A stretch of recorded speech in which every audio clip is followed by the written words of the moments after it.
Chapter 2. Dance and the Dagger. After washing and changing, Drei tried to look composed. She lived in two worlds, at war with each other at every step. In one world, the one she chose, these marks were badges of honour. In the world her mother chose for her, they were marks of disgrace. She rebraided her hair and dabbed powder over the worst of it.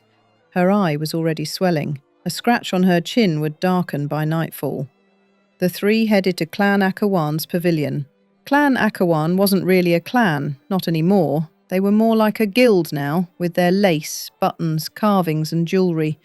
She had heard the elders about clever marriages and cleverer apprenticeships. It worked. They were growing. The event was sombre, with quiet music and subdued dancing.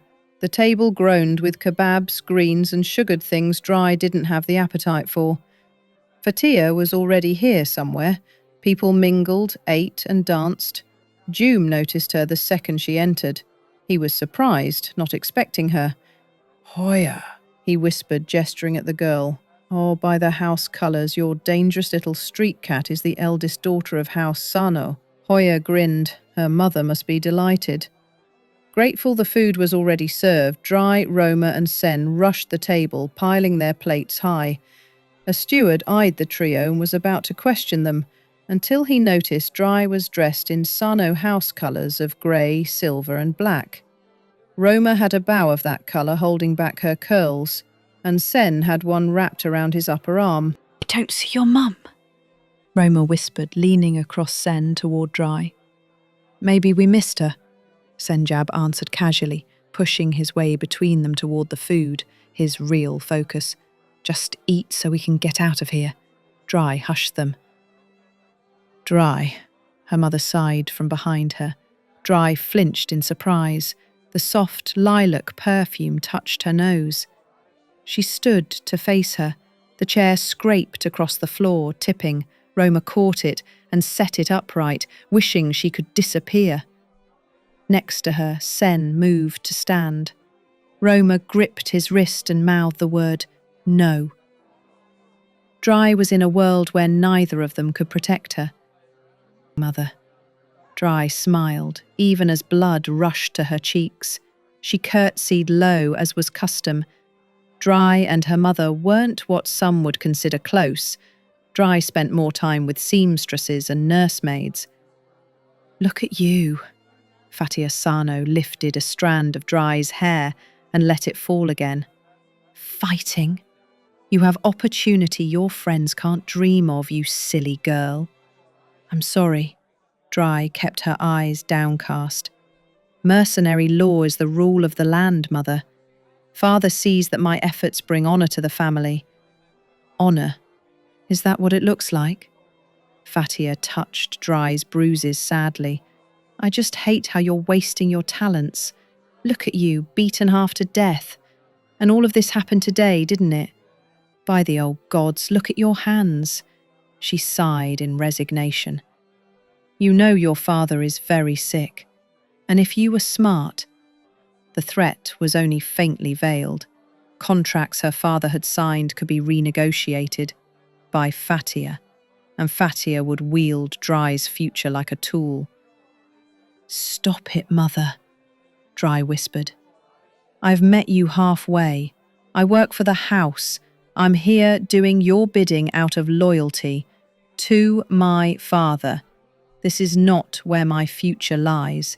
She glanced up at her mother's face, her mind questioning how close that day had come. Was her father worse? Fatia smiled softly and continued. "You could stop this and focus on keeping your family guild happy. You have talents. You could do well at home. We're not." Drei was confused. "We aren't one yet," Fatia said, stepping closer and lowering her voice. "If Akawan can do it, so can we. But you need to stop this. Come home, work full-time, and perhaps marry someone useful. Even unwed, Drei, you have talents. You could elevate us both." Fatia was holding her hands, desperate in her argument. Drei met her mother's eyes. The hurt, disappointment and concern were like a knife in her heart. The thought of marrying and spending the rest of her life sewing was worse. Fatia's chin tilted subtly toward one of the older Akawan boys, lean, awkward, and very available. Mum, Drei shook her head, but offered no more resistance.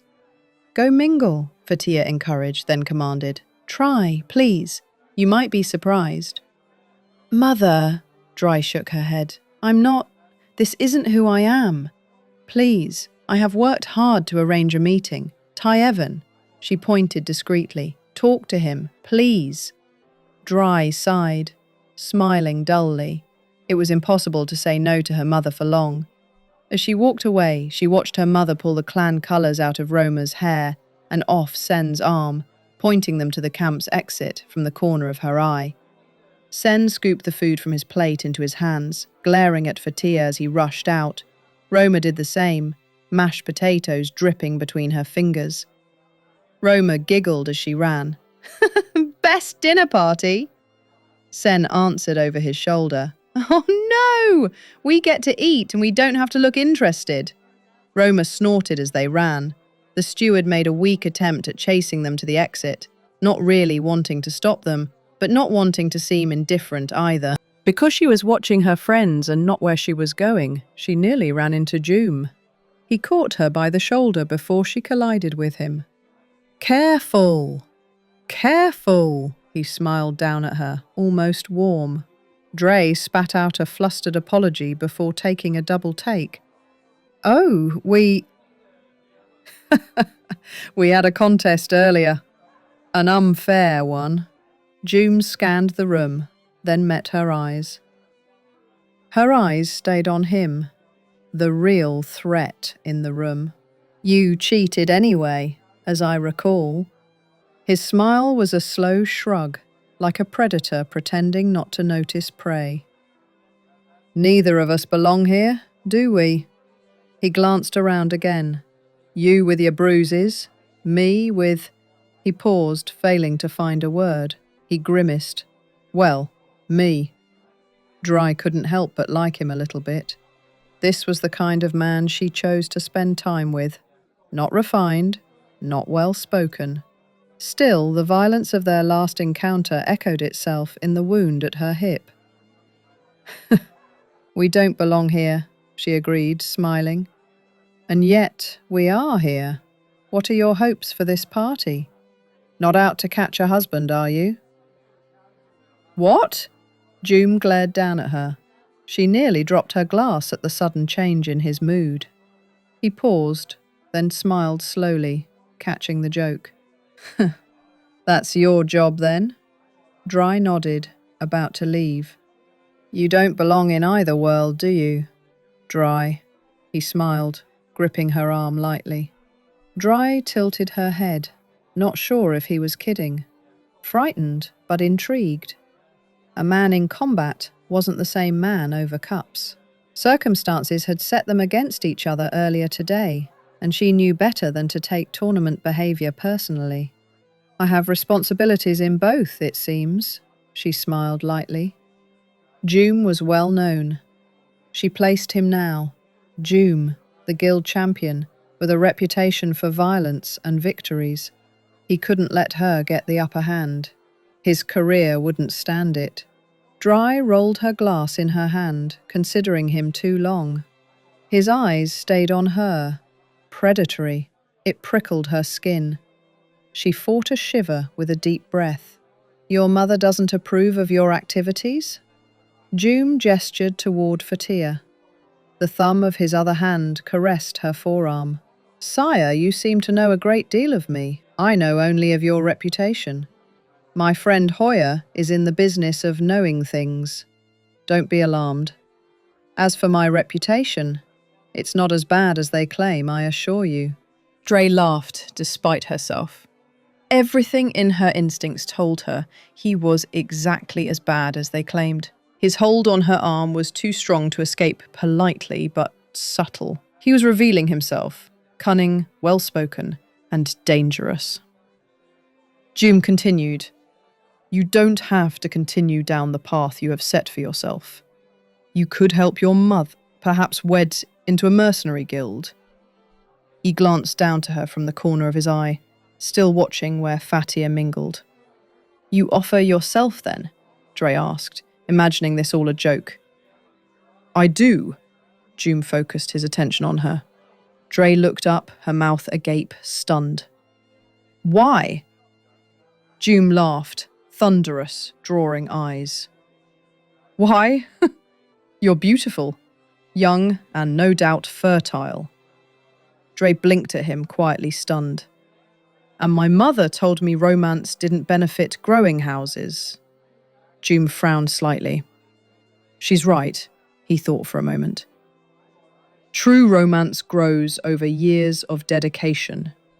Marriage is a contract toward mutual benefit. Your clan is on the rise, and you have a spirit that I respect. I don't require anything more." "I doubt you could meet my dowry, sir. Besides, I am contracted with Tasos, as you know." Drei took an instinctive step back. Joom released her arm with a smile. He closed on her. "You would be surprised what I can do, Drei." Drei froze. He was so close she had to tilt her head back. He smelled of cedar and leather. He didn't touch her, but her body screamed danger. A hand went to his chest as she backed a step, looking up at him. She trembled. Seeing her disarmed, on the run like a rabbit, Joom felt his pulse in his ears. He was driven to take another step forward, hoping to see her back up again, to retreat, to tremble again. He stepped, smiling. Drei retreated. His fingers brushed her elbow. "I will be at Rolling Thunder later. I hope to see you in a less formal setting. Perhaps we can dance again," Joom whispered. He turned away, entering a conversation with a group of men. He joined a tall, thin man Drei had seen earlier that day. She could only guess it was Hoya. Drei turned and moved fast, setting her cup down and heading for the nearest door. He had called it a dance? The retreat, the threat of his body, the contrast of his smile. She needed air and space. The tall Akawan boy moved to intercept her as she left. She pushed past him and broke into a run once she passed through the door and entered the darkness outside. Her legs shook and her stomach rolled. Safe from prying eyes, and a world more dangerous than daggers. This has been Children of the Guild, a production of Julia Witchhovel, written by Julia Witchhovel. I really hope you enjoyed this. If you did, leave a like, comment, star, or whatever it is that your app uses. And if you didn't, leave a thumbs down or whatever your app uses, and tell me why in the comments below. Thank you so much for your time.